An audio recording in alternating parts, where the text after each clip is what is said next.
What's going on, my good people? Mike Hidalgo here. Thank you for joining us on another FCP Euro DIY. Today, we're going to be working on a 2011 Volvo XC90 P2.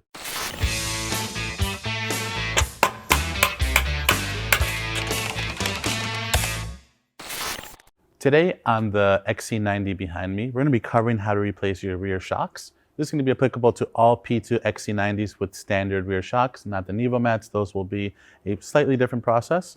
In front of me, we have a SI6 kit, which is available on fcpo.com. It includes the new shocks, the mounts, and the hardware needed to do this DIY.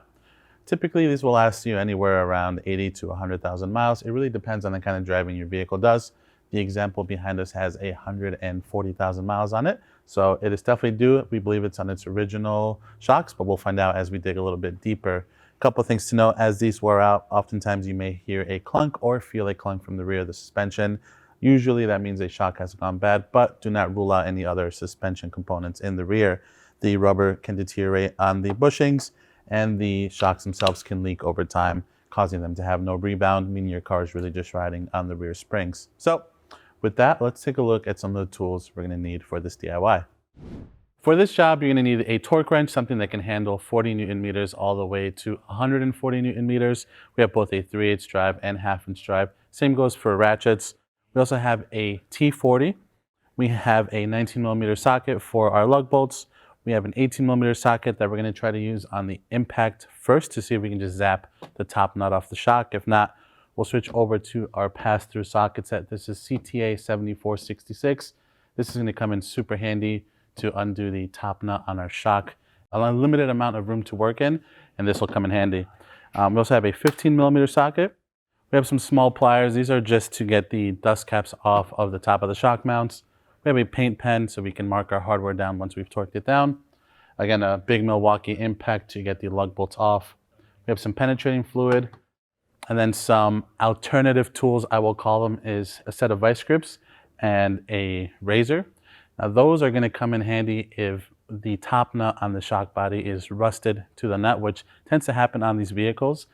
So the alternative here would be to cut some of the bellow off of the old shock, get your pliers on the shaft of the old shock body in combination with an impact gun to zap off the nut. So hopefully it doesn't get to that point, but just keep that in mind. Depending on the age of your vehicle, sometimes that may be the only way to get these old shocks off. So with that, let's go ahead and get started on this DIY. All right, my good people, we are over at the XC90. Today we're going to be focusing on the rear passenger side of the vehicle. However, the steps are going to be identical for the driver's side as well. We have the car up on the lift. However, this is probably almost an easier job to do on the ground. One thing to keep in mind is, depending on your working situation, you may want to have a floor jack handy or a screw jack to help you raise and lower the rear control arm if you're having a hard time putting the shock in, but we'll get to that point. First, we're going to start by removing the 5 19mm lug bolts that hold our wheel on. For those of you without an impact, I suggest that you break all the lug bolts free first while the vehicle's on the ground, so you're not fighting the drive line or spinning it. Once you've broken them free, then you can raise up the vehicle and remove them the rest of the way. We have an impact gun today, so we're just going to go ahead and zap them off. Be mindful that the wheel's going to want to fall on you, so just kind of brace it with one hand as you get to the last lug.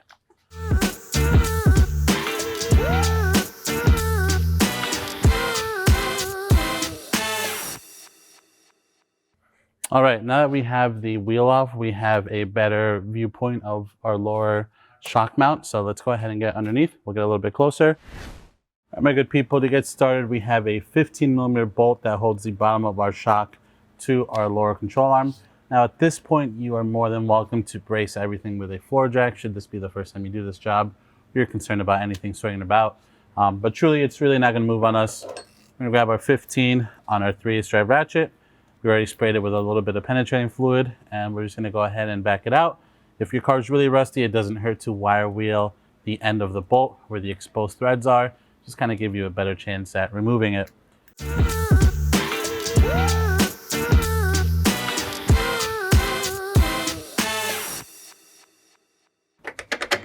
All right, we can go ahead and ditch this bolt. A new one comes with our kit that already has some thread lock applied to it.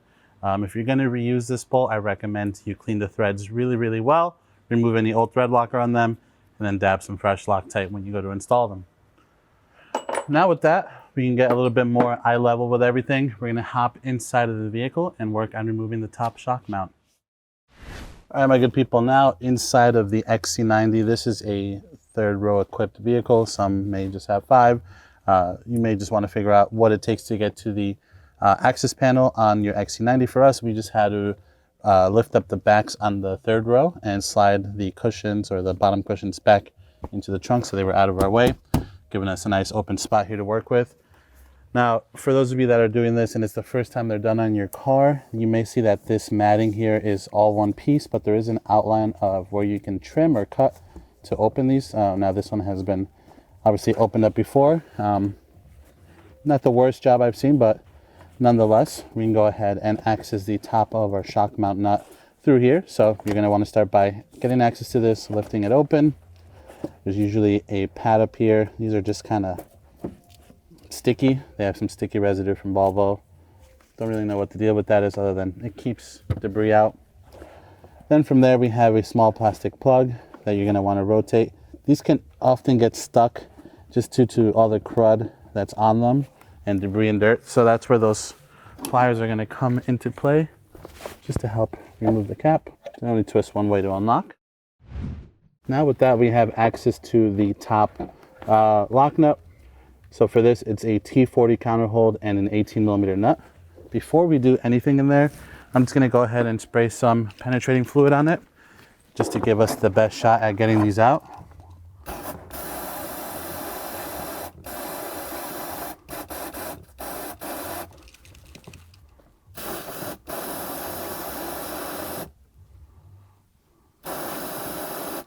We'll give that a minute to do its thing.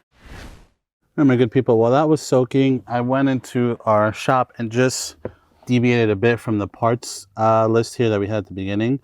I'm going to try this little wire brush attachment on the top of the shaft here to see if I can shake some of that rust off to allow the locking nut to come off. We're really just fighting the bit of crud here at the top. So if you have this and you have a rusty shaft like we do here, give a wire brush a try. You lose nothing by giving it.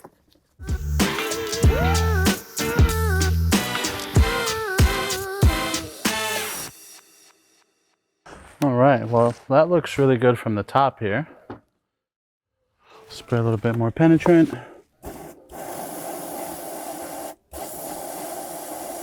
Flushing some of that rust out. And now we can set our T40 back in there. Now we'll set our 18mm socket in. We'll set our 21 in with our ratchet. We will counter hold up here.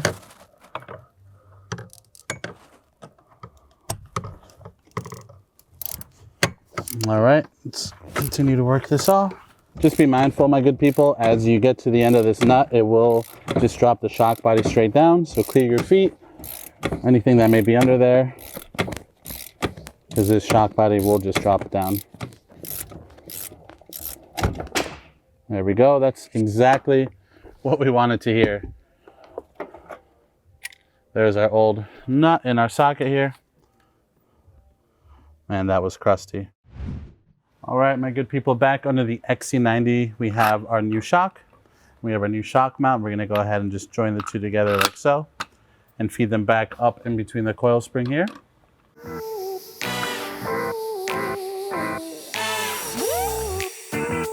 And you can feed it into the bottom lower control arm here. It's gonna be a bit of a tight fit. But if you get that lined up enough, you should be able to start your new bottom bolts. Once you get a couple threads to grab, you can switch back to your 15mm socket and just get this bolt seated in all the way.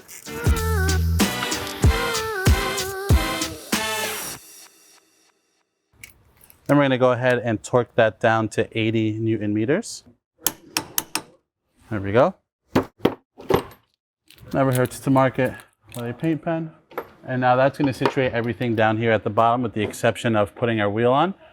So with that, we can go ahead and hop back inside the cabin first. We'll button up the interior and then we'll throw the wheel on last. So let's do that next.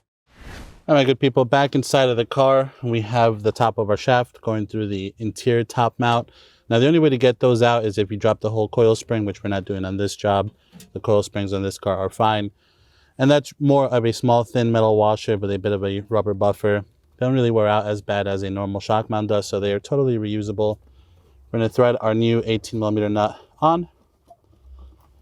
I'm just going to use our extended socket combo here to snug that up until we hit the nylon, or until we hit the locking portion of the nut. All right. Now with that, we're going to feed our T40 back in once more to counter hold. And our 18mm socket, which again, we've coupled with a 21mm socket to make it a bit longer. We'll put on our wrench, a ratcheting wrench here, and then our 3/8 drive ratchet at the top, which we're going to rest against the interior here to counter hold. And we're just going to snug this down until it stops. The torque spec for this, if you can torque it down or find a way to torque it down, is 40 Newton meters. Not a whole lot. So once we have it nice and snug, that's going to do. All right, that feels great. Pull that out. We'll pull our tools out. And with that, we can reinstall our dust cap.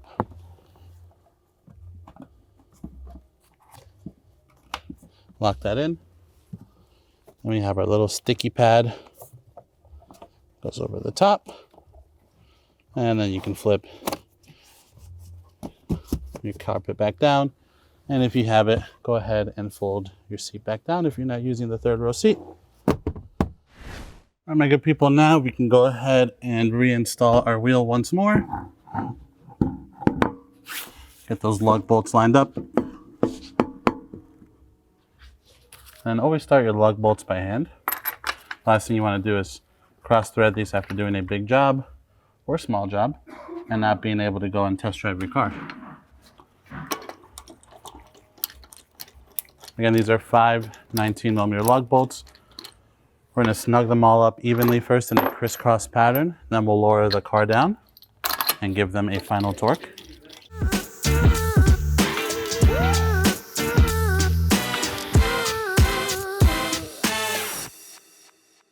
All right, with our wheel nice and evenly snug up to the hub, now let's put it back on the ground and we can give those a final torque and wrap up this DIY. Now we're going to go ahead and torque all 5 lug bolts down to 142 Newton meters. Make sure you do this in a crisscross pattern.